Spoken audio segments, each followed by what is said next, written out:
Oi gente, aqui é o Neto, esse aqui é o canal 1000 Páginas e hoje a gente vai falar sobre como mesmo tantos anos depois o one shot do Death Note consegue ser extremamente bom de ser lido.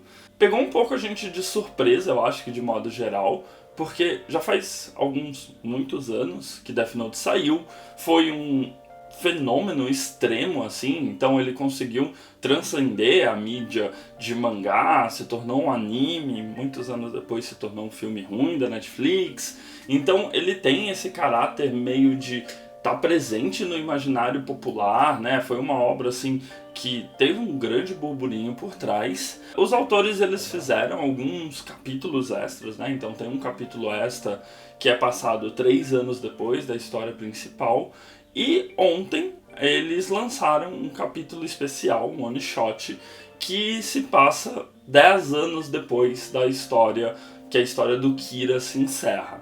Basicamente, o enredo desse capítulo especial é mostrar como seria se uma pessoa, nos dias atuais, ou seja, em 2019, encontrasse o Death Note e como ela poderia fazer uso desse caderno. E aí a gente tem o modo como os autores brincam de é uma outra época, outras pessoas, e aquele mundo, né, em que se passa essa realidade já sabe da existência do caderno.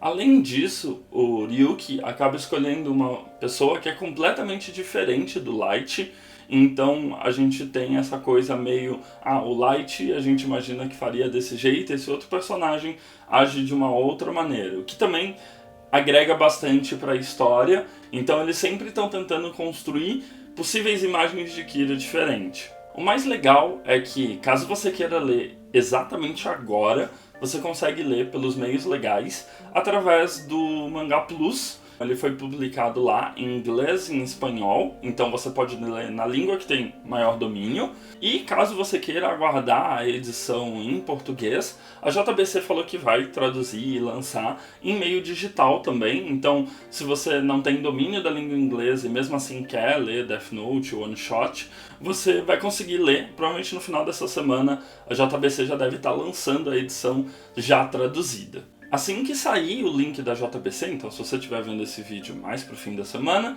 já vai ter o link aqui na descrição, caso a JBC já tenha lançado, diretamente para a Amazon para você comprar lá a edição digital. Bom, gente, então, se você não quer receber nenhum spoiler, basicamente a história é essa. O caderno vai cair de novo na mão de uma outra pessoa que é completamente oposto ao Kira, do Light, e que se passa nos tempos atuais. Se você já ficou curioso e não quer saber o desenrolar da história, a gente se vê no próximo vídeo.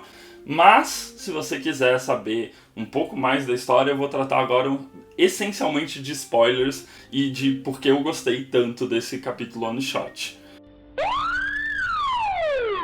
Se você está aqui e já leu, eu gostaria de falar primeiro, logo das primeiras páginas, eu gosto bastante da comparação que os autores estão fazendo sobre como a inteligência do Minoru é completamente diferente de uma inteligência acadêmica, né? Então é bem engraçado porque os professores estão conversando sobre como ele vai muito bem em determinados testes de QI, mas vai muito mal no dia a dia do colégio. O Light, né, o Raito, ele era uma pessoa extremamente versada e inteligente, né? Ele era o melhor da sua turma e tudo mais. Enquanto o Minoru é meio que tem inteligência, mas é uma inteligência de raciocínio e lógica, né? Completamente diferente da do Light. As soluções que o Minoru vai apresentar para a história já mostra que vai ser completamente diferente as resoluções que o Light apresenta. Eu gostei muito que existe um pequeno salto temporal já no começo, né?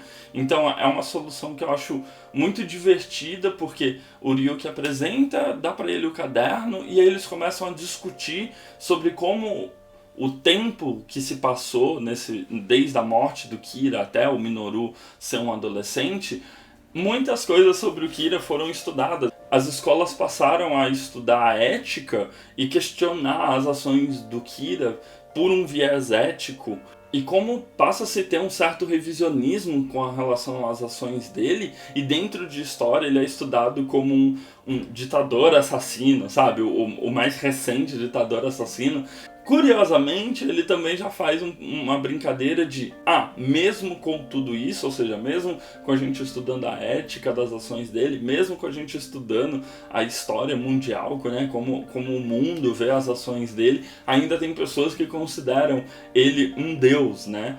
E uma coisa que me chama bastante atenção é como o Minoru faz um plano na qual ele não tem a intenção de matar ninguém diretamente, né? Então o fato do modo como ele utiliza o caderno é um modo que não foi pensado e é muito condizente com os tempos atuais. Porque a primeira coisa que o Minoru, quando conhece toda a história do Light, né, que ele pede pro Ryuki contar pra ele, a primeira coisa que o Minoru fala é: nada disso funcionaria hoje em dia, porque as pessoas conseguem ser linkadas online a alguns fatos, tem muito mais câmeras nas ruas do que antigamente, você tem a internet, que qualquer coisa consegue ser buscada e consegue ter acesso à localização da pessoa. Então as ações que o Light fez há 10 anos atrás não são replicáveis atualmente, né? Então os autores, eles conseguem colocar de uma maneira que, tipo, hey, esquece tudo que você sabe sobre o Kira, não vai acontecer as mesmas coisas porque o mundo mudou, o mundo já não é mais a mesma coisa, então ele não vai conseguir matar agentes da FBI da mesma forma que ele matou antes. Eu já acho que é uma boa quebra de expectativa, e o próprio fato do Minoru abdicar por 2 anos do caderno e falar pro Ryuki voltar também já deu o tempo que ele precisa para aquele plano que ele tinha poder ser desenrolado. Com relação ao plano, eu fiquei muito surpreso quando ele anuncia que ele vai vender o Death Note. O Light, por mais que as ações dele possam ser controversas, ele tinha uma ideologia por trás, ou seja, ele tinha um objetivo. O Minoru, ele parece bem uma criança dos nossos tempos, assim, ele não tem uma ideologia própria ou um objetivo próprio, ele quer só dinheiro. Eu vou lucrar muito dinheiro com essa arma e aí eu simplesmente vou esquecer que ela existe e vou só me beneficiar desse dinheiro que entrou na minha conta. Então é muito engraçado que, mesmo com toda a discussão ética por trás das ações do Kira, esse Kira atual, o Minoru, ele não tem nenhum tipo de princípio ou ideal, né? Ele só é uma pessoa um pouco egoísta, dá pra dizer assim. Curiosamente, linka bastante com o L, né, que é o Nia, né, com o novo L, que faz bem esse questionamento de a gente não pode prendê-lo por vender uma arma, pois armas são comercializadas todos os dias, então eu só posso prendê-lo, ele só vai cometer um crime se ele matar alguém. Se ele não usar o caderno para matar, ele não está cometendo nada. O que ele está fazendo é ambíguo num ponto de que não é um crime, mas talvez seja imoral ou antiético, e o L meio que também, eu não posso fazer nada porque ele não está cometendo um crime, ele é imoral, mas não é criminoso.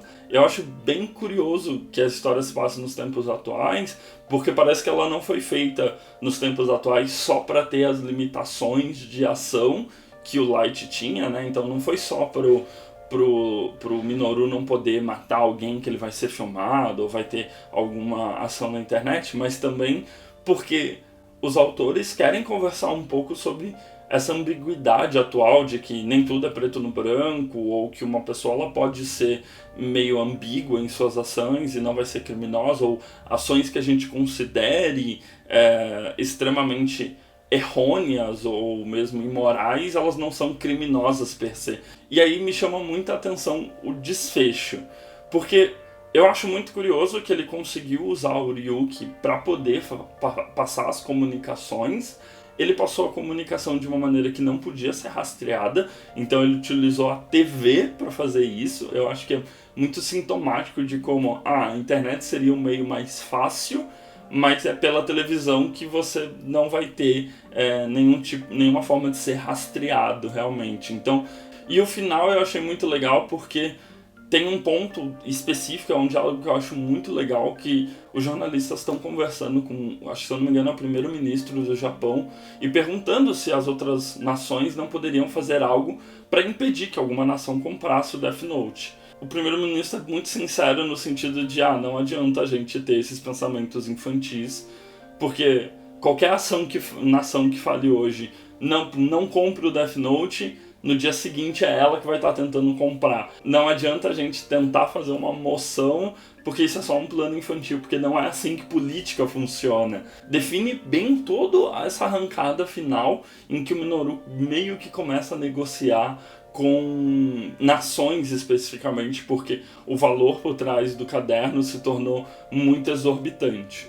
Os autores encerram a disputa entre os Estados Unidos e a China, e é muito curioso como isso impacta o Japão. Então, de pano de fundo, né, a gente vê o Minoru escutando pessoas conversando sobre como pro Japão seria muito ruim se a China comprasse Death Note, ou os Estados Unidos seria um mal menor do que se a China comprasse. É uma coisa bem interessante que eles abordam economicamente a questão do caderno. Então eles ficam lá pensando sobre, com todo esse dinheiro que entrar no Japão, a gente consegue quitar todas as dívidas do país e ainda sobra dinheiro para mover a economia. Então a gente tem essas questões econômicas, a gente tem essas duas potências militares que são tão presentes hoje em dia, que é os Estados Unidos e a China, e a gente tem essa coisa tem o Donald Trump lá. Então o que aconteceria se o Donald Trump recebesse o Death Note? O que aconteceria se o governo chinês,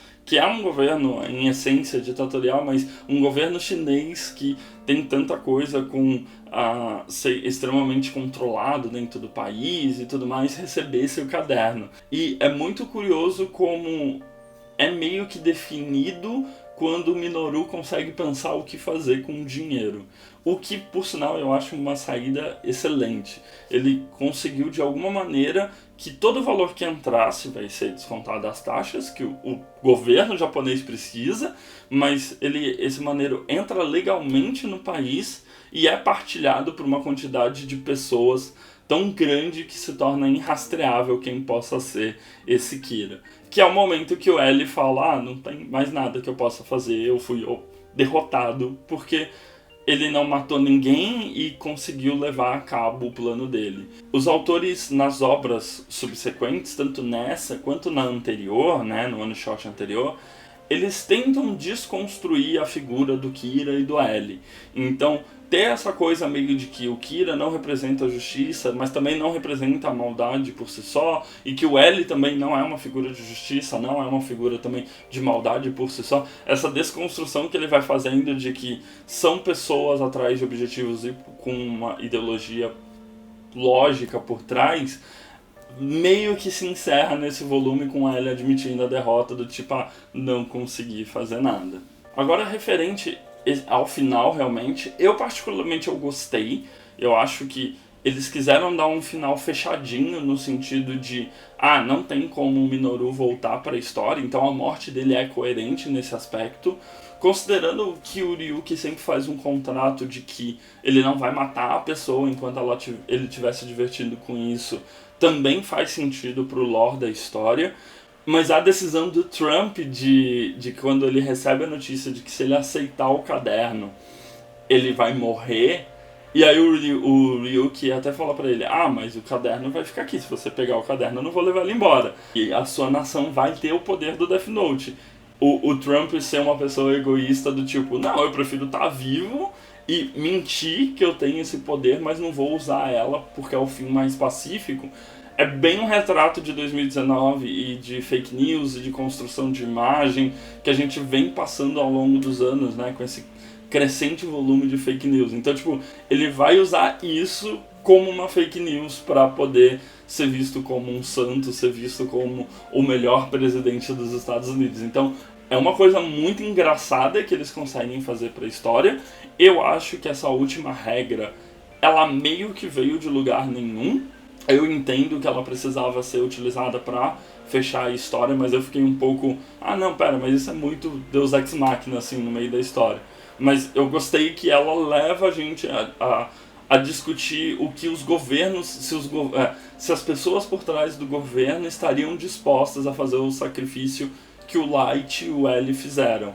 E claramente não estão. A regra é quando o vendedor receber o dinheiro que ele vai que ele vai morrer. E aí o Ryuki espera exatamente o Minoru tá sacando dinheiro pra poder matar ele.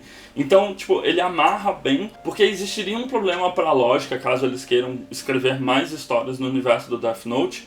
Existe um problema pra lógica você ter uma pessoa que foi uma portadora, que se ela pegar no caderno ela vai se recordar de tudo. Então, realmente matá-lo é o jeito de você resolver aquela história e deixar aquela história num capítulo próprio. A última comparação que eu quero fazer do final é com relação ao one shot anterior. A gente tem algumas questões de que o one shot anterior, que se passa 3 anos depois, os autores abordam um pouco sobre a questão de previdência no Japão. Então o Sekira, né, o Sekira que o Nia chama, ele meio que só mata pessoas que desejam morrer. Então ele começa a matar muitos dos idosos, isso começa a baixar a faixa etária do Japão, isso começa a ser visto como uma coisa boa. E no momento em que ele começa a matar pessoas que não são mais velhas porque elas pedem por isso, o L faz um pronunciamento falando sobre que ele não é nada demais, que ele é apenas um assassino. E aí ele não aguenta a pressão de ter matado, mesmo que as pessoas quisessem morrer, pessoas jovens, e acaba se matando.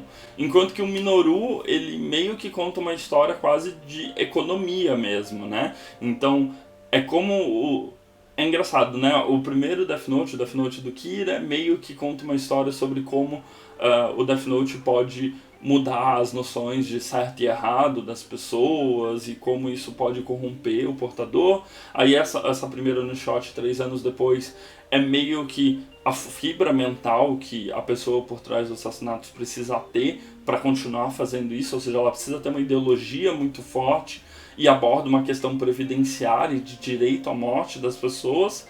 E esse último é muito uma questão de economicamente, como ter uma arma dessas afetaria o mundo, assim. Então eu achei muito brilhante esse final, porque ele encerra tudo que ele precisa encerrar, ele conta um desfecho pro protagonista extremamente satisfatório, e ele consegue colocar os nossos problemas atuais na história, com governos meio autoritaristas, pessoas no governo que são muito autocentradas, fake news, questões econômicas, como a internet é meio que fácil de ser utilizada para esses fins, então ele consegue fazer um leilão online pelo Twitter, porque o Twitter não tem nenhum tipo de regra e ele consegue entrar na hashtag que ele criou para ver os lances.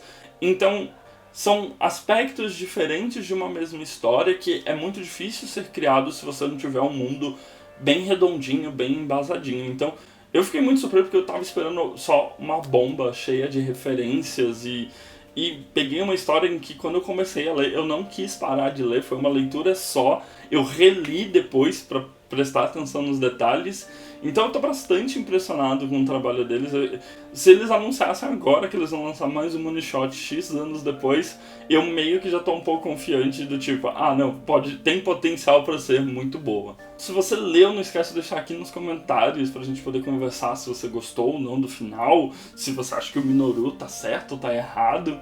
Eu acho que o Minoru tá errado e é pior do que o Light, porque o Light tinha algum tipo de ideologia, tinha algum tipo de ideia de melhoria por trás, enquanto o Minoru é só uma pessoa egoísta que não está se importando com as implicações de onde o caderno vai parar. Mas isso é uma visão pessoal, tem gente que tava tipo, o Minoru é muito incrível porque conseguiu lucrar com algo.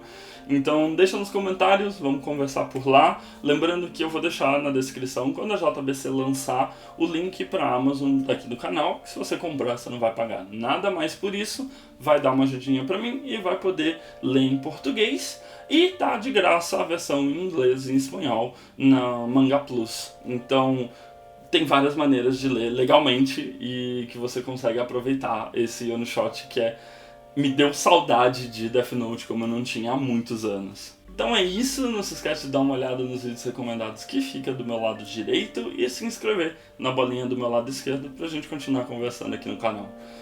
De mais a mais é isso, um beijo grande, tchau!